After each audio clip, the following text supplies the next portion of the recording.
Olá, meu nome é Cássio Mendes Carvalho, sou ortopedista e traumatologista, cirurgião do quadril e atuo com medicina regenerativa e dor aqui no estado do Mato Grosso do Sul. Venho apresentar para vocês o PRF, que é um ortobiológico de segunda geração, o Platelet Rich Fibrin. Vamos começar um pouco falando dos desafios que sempre foram para você construir, conceber e pesquisar derivados biológicos. Durante muito tempo, tentou-se utilizar colas de fibrina no tratamento de feridas cirúrgicas com o objetivo de melhorar a hemostasia e melhorar a cicatrização. Contudo, o desenvolvimento e pesquisa desses ortobiológicos sempre é um pouco dificultado por questões étnicas de pesquisa, questões de manipulação de ortobiológicos fora do corpo do paciente. Tendo isso, sempre foi-se custoso e dispendioso a utilização dos mesmos. Existem há muito tempo já muito conhecidos, adesivos de fibrina. E esses adesivos de fibrina, eles já são kits previamente feitos por empresas de laboratórios que utilizam medicações e componentes, como, por exemplo, componentes provenientes de gado bovino na sua fabricação e utilização. E a sua utilização também ela é bastante complexa e rigorosa, utilizada pelos órgãos de regulamentação, dificultando um pouco a sua difusão e a sua utilização mais profundamente. Com isso, vamos aqui então apresentar para vocês o PRF. Mas antes de falarmos do PRF, nós temos que entender o que é fibrina. A fibrina é a forma ativada do fibrinogênio. É uma molécula hidrossolúvel que, quando ativada, ela inicia um processo de polimerização. Tá? Essa fibrina encontra-se nos alfa-grânulos das plaquetas e, quando ativada e polimerizada, em situações in vitro, em situações fisiológicas, ela forma uma primeira matriz, um primeiro coágulo que ajuda na formação do coágulo primário de plaquetas, auxiliando na sua cicatrização. Então a fibrina ela tem essa função de ser uma matriz na qual dá suporte para as plaquetas agregarem e fazerem a sua liberação fisiológica. Nós temos que diversas preparações antes do advento do PRF levavam muito tempo, pois tinha a coleta de sangue do paciente, processamento desse sangue em laboratórios para então retornar para serem utilizados. Nesse tempo, nesse inteirinho entre a coleta e a preparação, poderia haver vários acidentes, como por exemplo contaminação cruzada, reações alérgicas a substâncias que são utilizadas.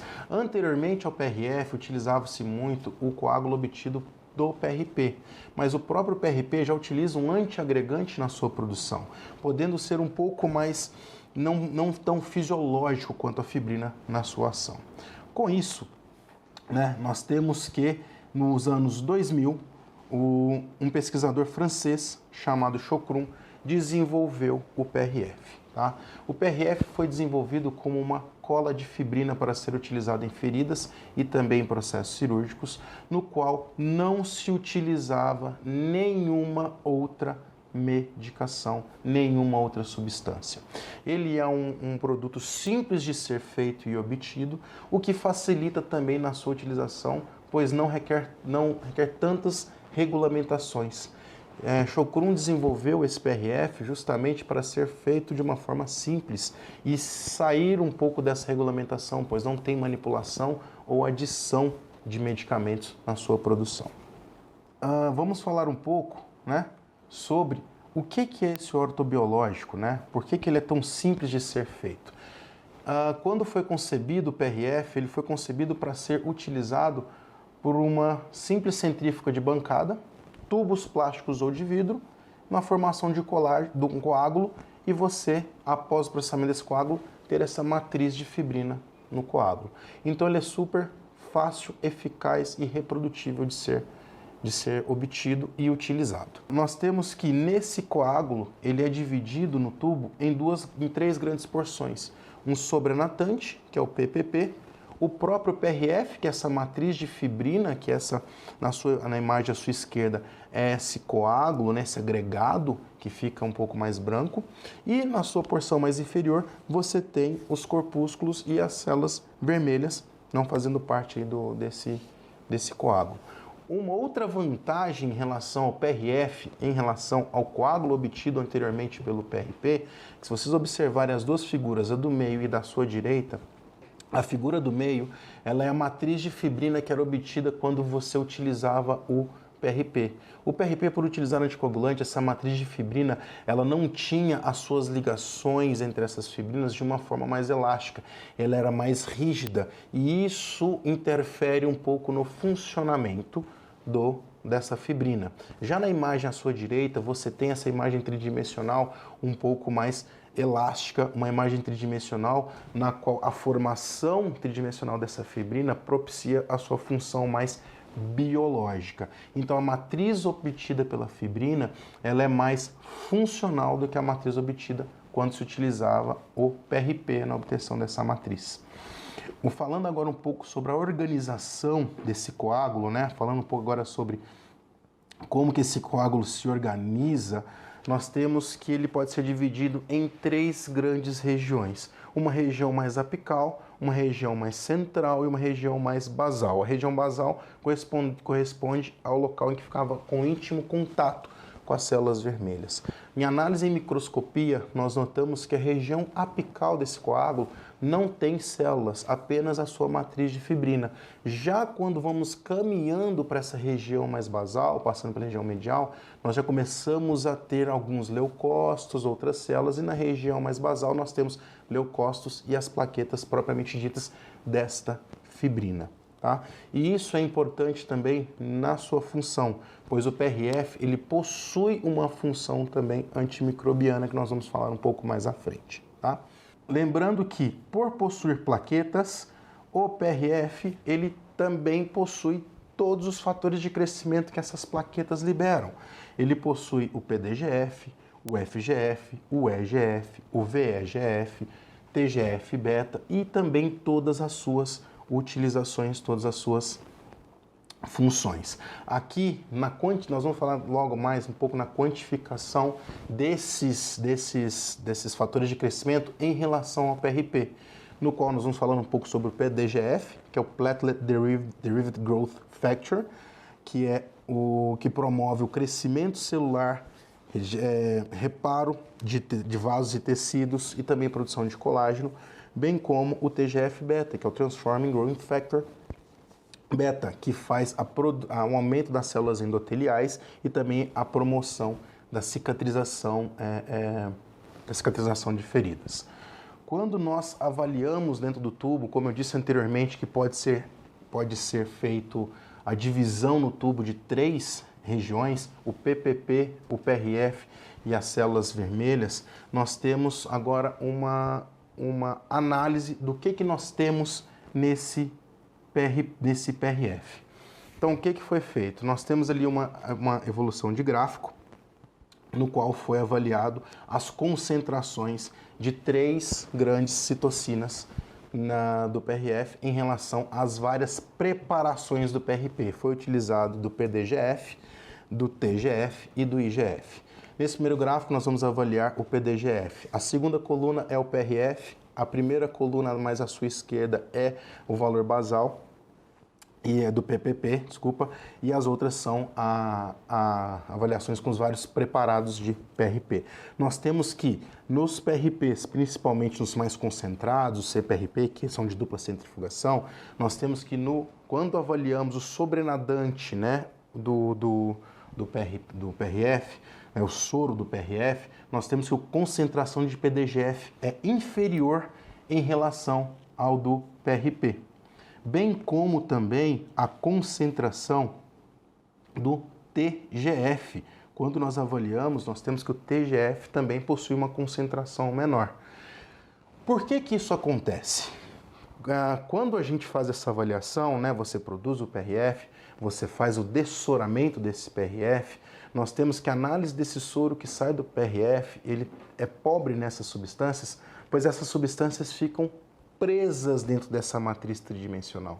Essas substâncias elas estão aprisionadas. E isso é uma chave para vocês entenderem a função desse PRF biológica que ele atua. Mas quando a gente avalia o IGF, nós vemos que o IGF ele é acima do que o próprio PRP. Por que que isso acontece? Porque a gente tem que lembrar que nas preparações de PRP, você praticamente faz uma dupla centrifugação e retira grande parte dos componentes do soro. E o IGF ele está muito associado ao soro, também ao próprio plasma do paciente. Então, no PRF, né, quando você faz o dessoramento dessa matriz e analisa, o IGF ele sai de uma forma mais abundante, pois também ele possui maior concentração do que em relação ao próprio PRP.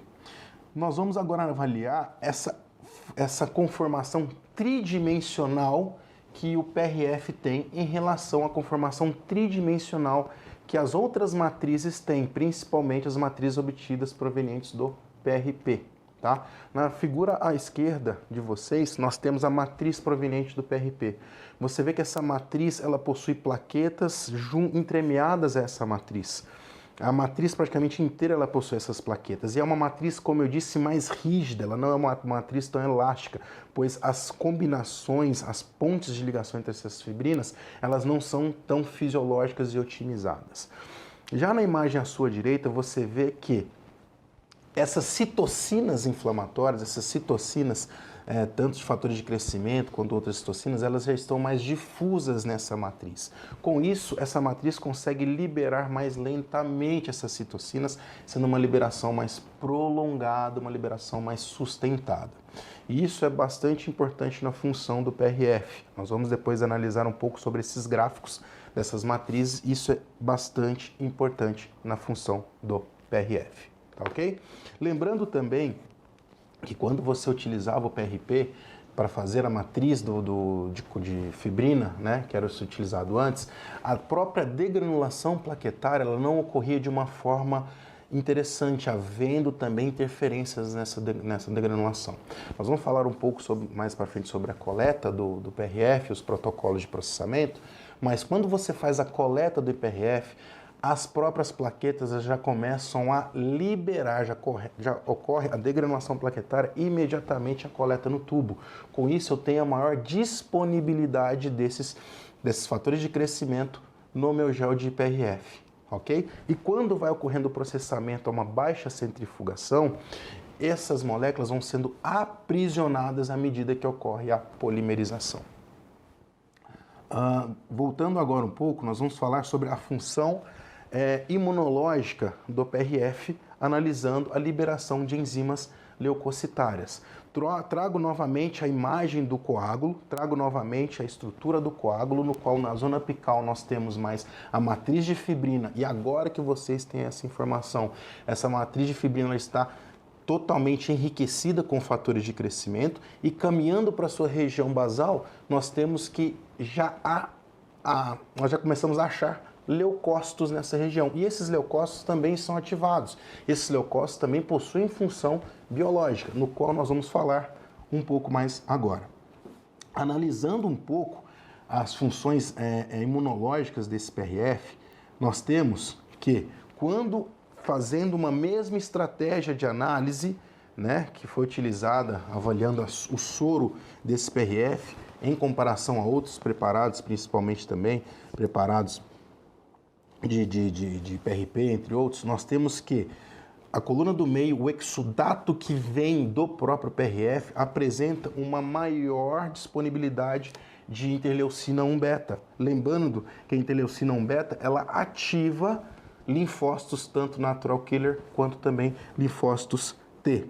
Na imagem ao lado, nós temos também uma maior concentração de interleucina 4. Lembrando que a interleucina 4 ela é um inibidor de interleucina 1 e interleucina de TNF-alfa. Então, o próprio coágulo, ele também promove a ativação leucocitária, mas também faz uma ativação mais modulada. Ele não faz uma ativação muito intensa, mas ele tem essa função, sim, também leucocitária inerente a ele. nós passamos agora para uma análise de outras interleucinas, como por exemplo a liberação da interleucina 6, nós temos que no próprio coágulo também, nós temos uma liberação maior da interleucina 6. Lembrando que a interleucina 6 ativa também células linfocíticas do tipo B, tá? Então atuando também na modulação da inflamação e nessa ação imunogênica que o PRF possui. Quando, mais uma vez analisando o VEGF, nós temos que esse VEGF ele não possui uma grande disponibilidade. Isso acontece porque ele está preso nessa matriz de fibrina. E em última análise, quando nós fazemos a análise do TNF-alfa, nós temos que esse TNF-alfa também no exudato, que quando a gente faz a drenagem, né, dessa quantidade líquida do PRF, nós temos que nesse exudato tem uma maior quantidade de TNF-alfa. Lembrando que o TNF-alfa ele aumenta a imunidade viral, ele aumenta a ativação também de células na região em que ele é ativado, em que ele é colocado. Então nós temos também no PRF não só uma ação de fatores de crescimento, de cicatrização endotelial, de cicatrização de feridas, proliferação de fibroblastos, aumento de produção de colágeno, como também uma ação imunogênica, que isso é fundamental para a sua função, tá? Tendo em vista que uma das principais aplicações do PRF, principalmente na sua forma em gel, são as feridas. Ok? Continuando aqui agora, eu disse muitas vezes sobre essa liberação sustentada desses fatores de crescimento, sobre essa liberação mais fisiológica desses fatores de crescimento. Com isso, eu trago aqui esse estudo que fez uma análise bastante interessante, comparando o PRP com duas formulações de PRF. O PRF normal e o APRF, que é o Advanced PRF, mas a filosofia por trás desses PRF são a mesma. E comparando essas citocinas entre esses três produtos. O que nesses primeiros gráficos à sua esquerda nos mostram? A degranulação e a liberação desses fatores de crescimento ao longo do tempo, ao longo dos dias. Nós notamos que a primeira coluna é o PRP, a segunda coluna é o PRF, a terceira coluna é o APRF. Independente do PRF que você utiliza, o PRF convencional ou APRF, você vê que o PRP inicialmente tem uma liberação muito intensa de citocinas. Nos gráficos aí nós temos a liberação do PDGF, tá? Das duas isoformas de PDGF, uma liberação muito intensa nos primeiros dias, mas ao longo do tempo, né, no nosso gráfico em questão, nós temos aí até 10 dias, o PRF vai havendo a liberação mais sustentada desses fatores de crescimento, mantendo um estímulo mais fisiológico, mantendo um estímulo mais próximo do normal, melhorando as condições naquele microambiente. Nos gráficos ao lado, nos gráficos B e D, nós temos a concentração local desses fatores de crescimento, sendo que as duas primeiras linhas são do PRF, dos dois tipos de PRF, e a linha abaixo do PRP, mostrando que o próprio PRF mantém essa liberação um pouco mais sustentada e também um pouco mais, às vezes até, cumulativa. Avaliando agora, né, ainda as liberações, nós temos que numa outra isoforma, né, foram avaliados nesse estudo 3 isoformas do PDGF, PDGF-AA, AB e BB, nós temos que essa liberação do PRF ela é sustentada nas 3 isoformas. No gráfico abaixo, mantendo, nós temos que o EGF, o PRP ele tem esse pico de liberação do EGF, o PRF vai mantendo e até mesmo um crescimento da liberação desse EGF à medida que ele vai sendo liberado, vai sendo estimulado todas essas outras produções de citocinas, correto? Nós temos também análise de um último fator de crescimento, que é o fator de crescimento que é do TNF e NF, né? TNF, você vê que no PRP ele libera-se pouco, no PRF essa liberação é um pouco mais intensa, mostrando também que o próprio PRF tem essa ação aí imunogênica, essa ação imunogênica que pode ser bem aproveitada no tratamento de feridas. Agora nós vamos falar um pouco sobre como que eu consigo produzir esse PRF. Vamos falar um pouco sobre os protocolos e os tipos de PRF que nós temos, tá? Só que vou falar aqui de dois tipos principais de PRF. o LPRF e o IPRF. O LPRF é o PRF que foi desenvolvido nos anos 2000 pelo Chocrum na sua forma em gel. Tá? Ele é excelente para ser utilizado na cobertura de falhas e também na cobertura de feridas. Ele é em forma de coágulo, ele já sai com essa matriz tridimensional de fibrina pronta para ser utilizada e com todos os seus fatores de crescimento e citocinas aprisionados. O IPRF é um conceito que foi desenvolvido depois, no qual ele é uma forma líquida do PRF. Então, o benefício dele é que ele pode ser injetado. Contudo, essa polimerização, ela ocorre dentro da ferida, dentro do alvo a ser injetado. Então ele também tem toda essa polimerização, toda a degranulação plaquetária e forma toda essa cascata também de citocinas. Tá? Por ser um ortobiológico que é coletado com tubos sem antiagregante, o IPRF ele tem que ser utilizado de uma forma mais rápida, entre 10, 15 minutos, 20 minutos, porque senão ele já coagula, né? E você não consegue utilizá-lo. Mas ele é uma ótima opção para algumas lesões no qual você consegue fazer o tratamento com mesmo terapias injetáveis. Então ele é uma opção interessante a ser considerada. Vou falar aqui agora um pouco sobre o protocolo de produção do LPRF, tá? O LPRF, né, o objetivo principal desse protocolo é eu ter um scaffold, uma matriz de fibrina com uma grande concentração de plaquetas e fatores de crescimento. Plaquetas, proteínas e fatores de crescimento, tá? É um protocolo que, para ser feito, o paciente tem que estar sem utilizar anticoagulante ou corticoides também, anticoagulante por 15 dias e corticoide por 30 dias. Anti-inflamatórios também, não pode estar utilizando por 15 dias, tá? O Chocrum, que desenvolveu esse protocolo, ele, no seu desenvolvimento, fazia o uso de tubos brancos sem aditivos de vidro, tá? Mas em alguns protocolos pode ser utilizado também tubos vermelhos, como vocês estão vendo aí na figura, que possui ativador de coágulo, que é o cálcio, tá? Não é tão fisiológico, mas existem protocolos que também permitem. Os passos são os mesmos. Você faz a coleta desse material, você processa esse material em uma centrífuga, né? E você tem, ao final, essa figura do meio, esse gel. Você retira o gel do tubo, faz a retirada do coágulo na sua região, na sua porção mais distal, e com isso você já tem o gel quase pronto para ser utilizado. O passo seguinte é a dessoração do gel, em que você vai fazer a compressão mesmo desse gel para dessorar o gel e você fazer a sua aplicação.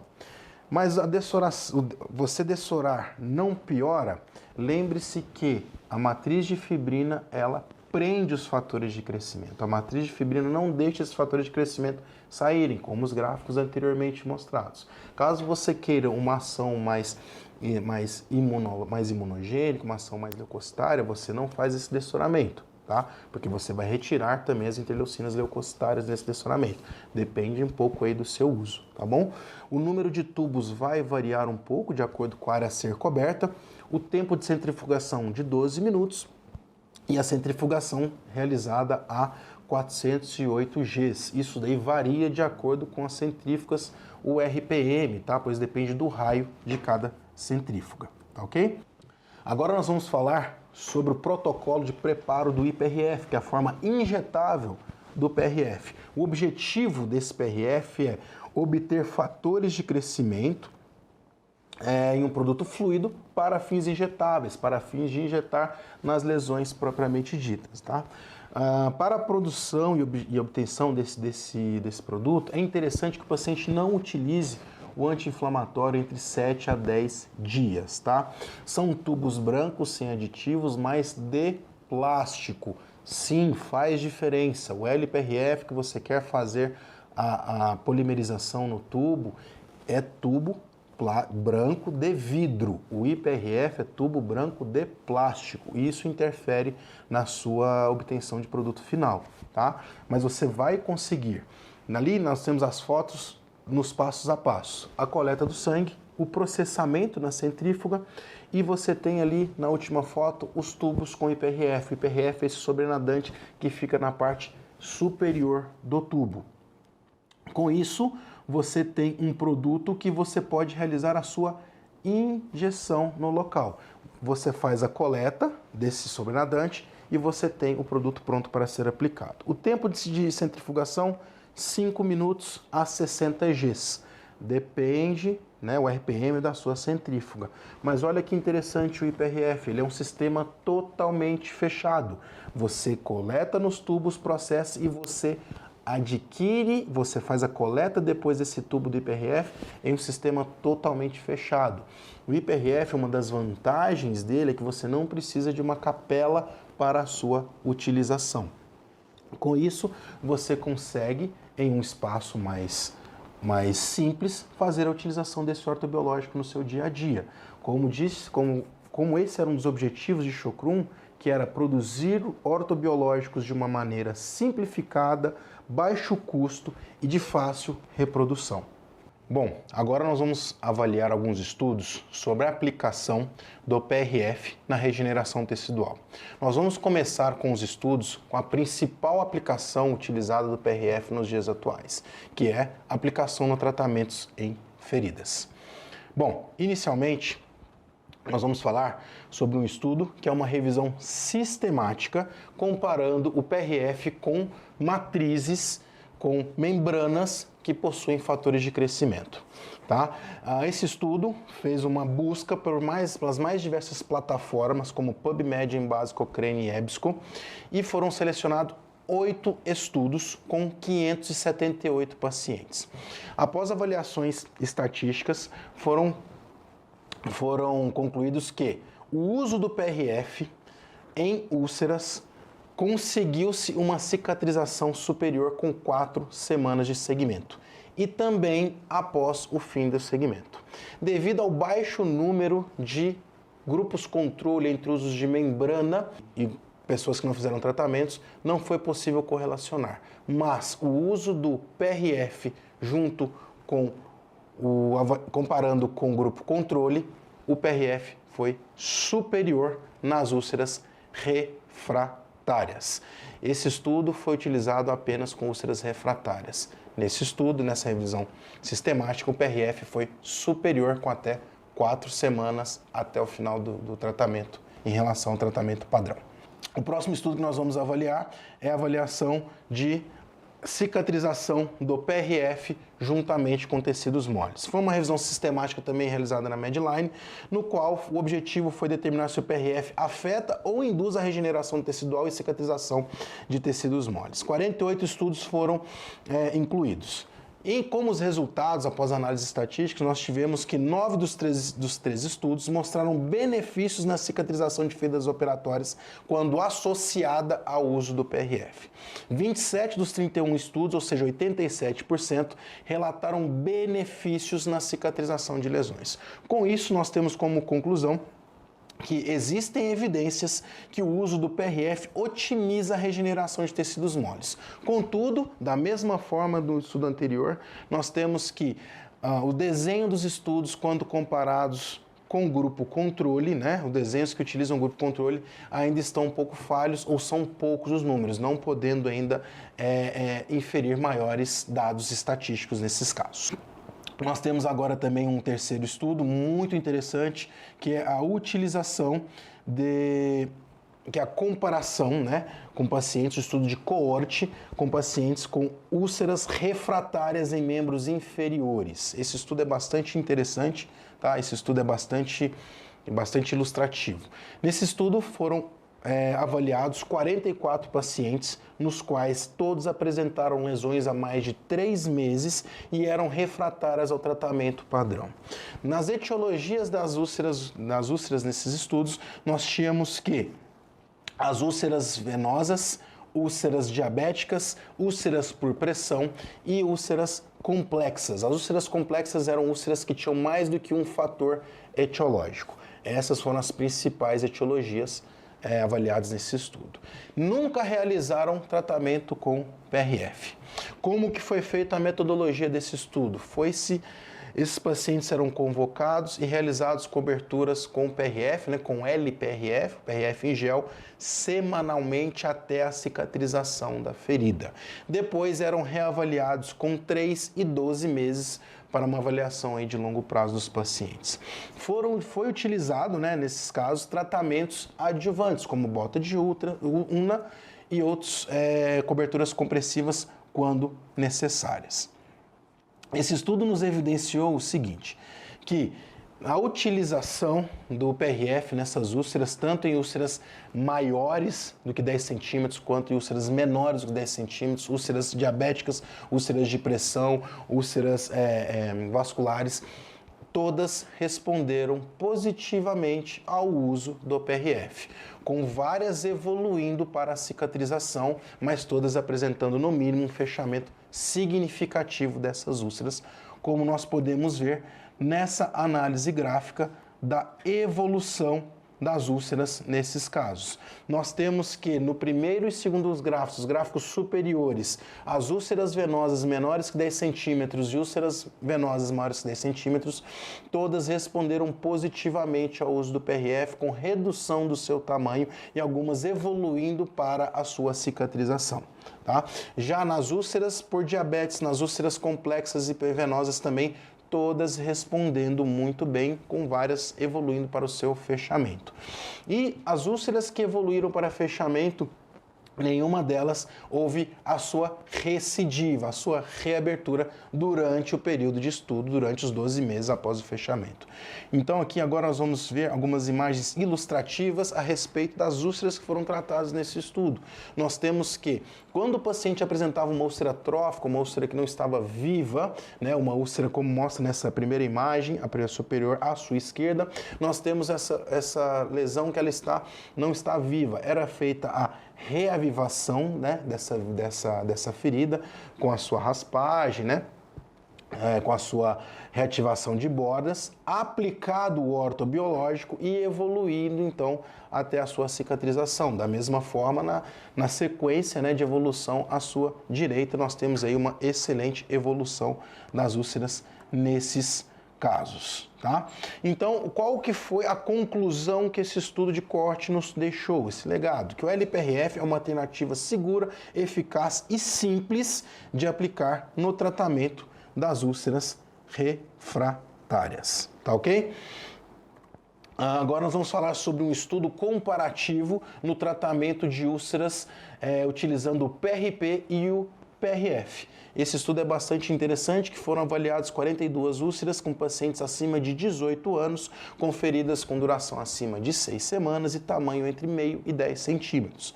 Nós temos que no grupo A, os pacientes foram tratados com uma cobertura de PRF e no grupo B, os pacientes foram tratados com injeção nas bordas da ferida com PRP. A principal etiologia foi a hanseníase nesses casos desses pacientes. O que nós temos de efetividade nos ambos tratamentos utilizados? Que ocorreu epitelização em ambos os casos, tanto no grupo A quanto no grupo B. E também teve melhora do VAS nesses casos nos pacientes. Com isso, nós mostramos que tanto o PRP quanto o PRF se mostraram eficazes nos tratamentos de úlceras crônicas refratárias, além de ser um tratamento reprodutível e de baixo custo, podendo ser utilizado nos mais variados locais. Tá? Então, assim, é bastante interessante a gente ver que essa utilização do PRF na tratamento de feridas crônicas vem como uma alternativa muito interessante no seu tratamento. Aqui no nosso município nós temos um ambulatório de tratamento de feridas crônicas no qual nós utilizamos o PRF e os pacientes respondem super bem a essa terapia e para nós foi uma mudança muito grande com a utilização desse ortobiológico. Agora nós vamos falar um pouco sobre as outras aplicações do PRF, começando, né, com um estudo comparando a utilização do PRF com a regeneração da cartilagem. Esse foi um estudo feito em animais em 12 coelhos, nos quais foram submetidos a lesões trocleares de 5 milímetros e divididos em 3 grupos. Grupo controle, grupo PRF, grupo PRP.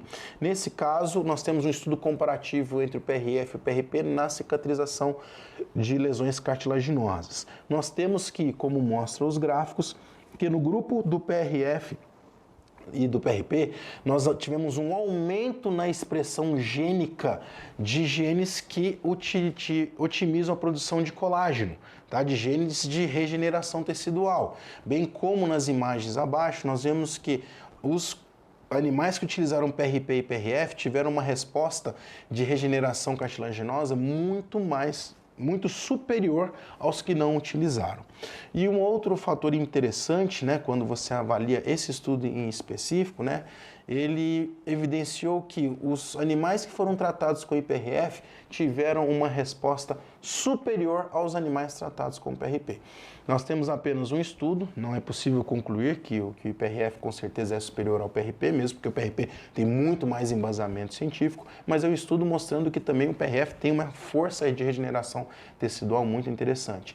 Nesses casos específicos foi utilizado o IPRF, né, o PRF injetável nesses casos, 1 ml de PRF e 1 ml de PRP. E conclusão que chegamos que tanto o PRP quanto o IPRF promoveram a proliferação e a melhora da lesão cartilaginosa. Tá? Nós vamos para um segundo estudo agora que faz a avaliação de pacientes que foram submetidos à reconstrução de LCA com o uso de enxerto de patelar. Esse estudo foi desenhado para avaliar como que o PRF melhora a cicatrização da área doadora do enxerto. Então foi realizado com 59 pacientes de 17 a 45 anos, tá?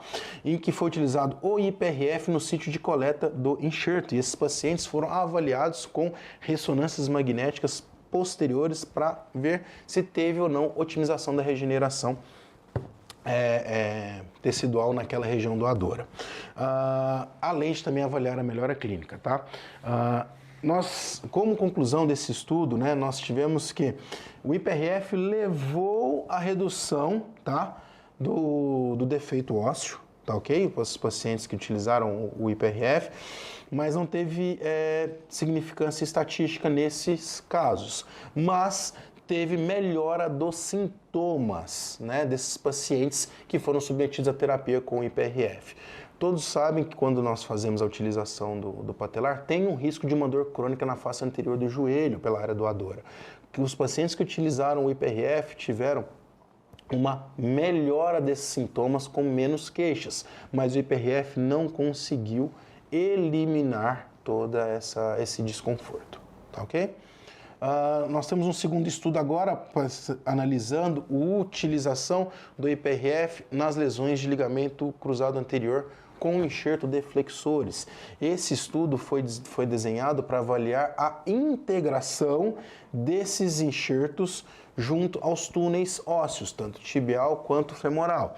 Nesse estudo em questão, foi utilizado o LPRF, no qual ele foi aderido, né, junto ao enxerto e depois ele foi suturado nesse enxerto conforme mostram as figuras. Foram 28 joelhos, né, com lesão de LCA, dividido em 2 grupos, os que utilizaram e os que não utilizaram. E esses pacientes foram acompanhados por 24 meses, fazendo uma ressonância no 12º mês. Foram também utilizados, né, para avaliar a integração do enxerto junto aos túneis e também o resultado clínico desses pacientes. Nós temos que a avaliação, né, a melhora clínica avaliada pelo IKDC desses pacientes, nos pacientes que utilizaram o IPRF, teve significância estatística.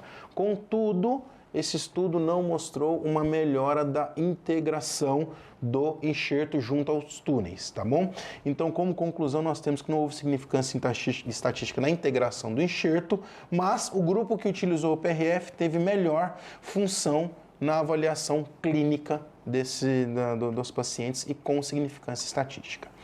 Nós temos aqui mais um estudo evidenciando o uso do PRF juntamente com a reconstrução do LCA, utilizando enxerto de flexores, mas esse estudo teve um desenho um pouco diferente, no qual o LPRF, né, o PRF em gel, foi aplicado sobre o tendão após a sua reconstrução. Após a reconstrução, o joelho foi drenado e foi aplicado esse LPRF no enxerto. Então foram 44 joelhos divididos em dois grupos, né? O grupo 1 com PRF, o grupo 2 sem PRF, e foram utilizados injeções intraarticulares de LCA, né, do coágulo do PRF, já drenado, e todos esses pacientes que foram incluídos nesse estudo tinham lesões há menos de 3 semanas. Foi utilizada a mesma técnica para todos os pacientes, a técnica anatômica, utilizando enxertos de flexores. Eles foram acompanhados clinicamente por 12 meses e todos repetiram ressonância no 5º mês para avaliar a integração do enxerto aos túneis, tá ok? E também foram avaliados, né, durante o segmento de 12 meses, os resultados clínicos. O que esse estudo nos trouxe?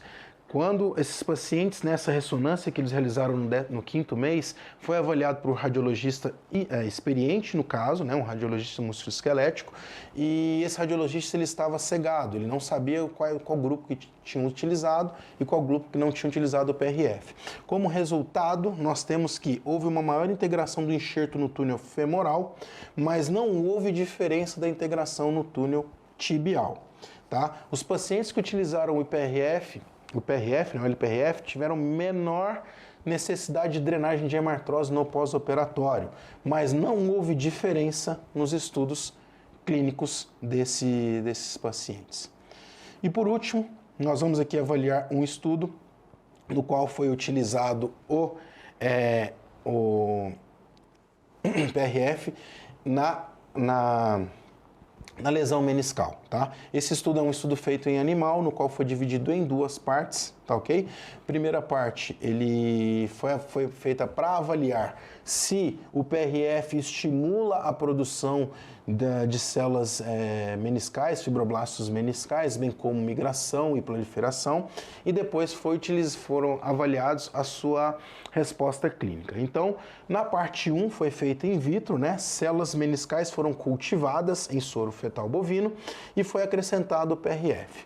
Interessante, quando foi acrescentado o PRF, houve um aumento da proliferação com formação de uma lâmina, né, desse PRF, de células meniscais nesse estudo in vitro, inferindo que houve migração e proliferação dessas células meniscais com o estímulo do PRF também, conforme mostra o gráfico ali, a superior esquerdo, superior direito de vocês aí.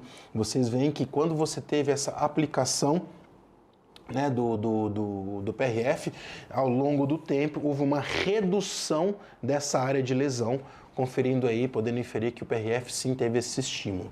Já no grupo 2, tá, nós temos que foram feitos em 18 coelhos, tá, lesões meniscais tanto no corno anterior quanto no corno posterior. Esses coelhos foram divididos em 6 grupos, tá? Um grupo que teve apenas a lesão no corno anterior, grupo que teve apenas a lesão no corno posterior sem tratamento. Grupos que foram lesão no corno anterior e posterior e ambos tiveram sutura, sem PRF, e grupos com lesão no corno anterior e posterior com sutura e IPRF.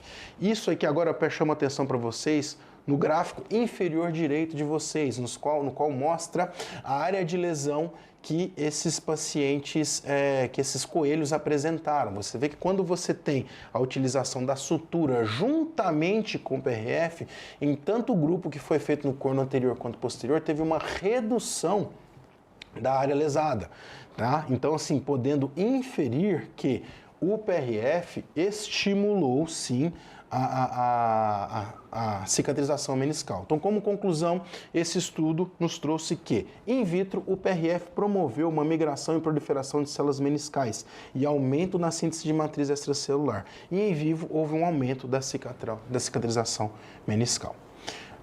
Finalizando, né, vamos aqui agora fazer as nossas conclusões em relação ao PRF, tá? Primeiramente, o PRF ele é um ortobiológico de baixo custo, fácil obtenção, fácil manuseio, com poucos efeitos colaterais, pois todos os pacientes que utilizaram o PRF, nenhum apresentou assim efeitos colaterais significativos em nenhum dos estudos, tá? Possui propriedades fisiológicas, mais fisiológicas na polimerização e liberação lenta e duradoura dos fatores de crescimento, sendo essa a chave para se entender o funcionamento do PRF. Possui propriedades de regeneração angiogênicas e autoimunes também, pois libera citocinas leucocitárias, libera fatores de crescimento angiogênicos e também promove a regeneração tecidual por esses fatores de crescimento. Tem uma excelente aplicação em úlceras refratárias, conforme mostrado nos estudos aqui. Uso em lesões cartilaginosas, estudos têm apontado para sua redução na lesão, para sua melhora na lesão, às vezes até comparativo ao PRP, mas ainda se requer muitos estudos para ter essa comprovação. E para as outras lesões, como lesões tendíneas, ligamentares, neurológicas, ainda necessitam alguns estudos, conforme mostrado nos estudos aqui de integração, né, de lesão de LCA, no qual estatisticamente, nós não tivemos grandes resultados, mas podem ter resultados promissores, pois os pacientes evoluem com melhora clínica. Então, nós temos que investigar o que acontece aí, tá ok? Mas, assim, o PRF, ele é um ortobiológico de segunda geração que veio como uma alternativa, mais uma ferramenta no nosso arsenal aí de terapias para sempre tentar melhorar nosso paciente, né? Sempre estarmos pensando no melhor para o nosso paciente. Aqui, deixo para finalizar as referências bibliográficas do estudo realizado, tá? Dessa aula realizada, além das referências que nós temos na própria apresentação dos artigos, e que deixo aí meus contatos, meu e-mail, meu Instagram, podem entrar em contato para discussão de casos, se quiserem para mandar os estudos que foram utilizados aqui nessa aula, tá ok? Muito obrigado pela atenção e pelo tempo, até mais.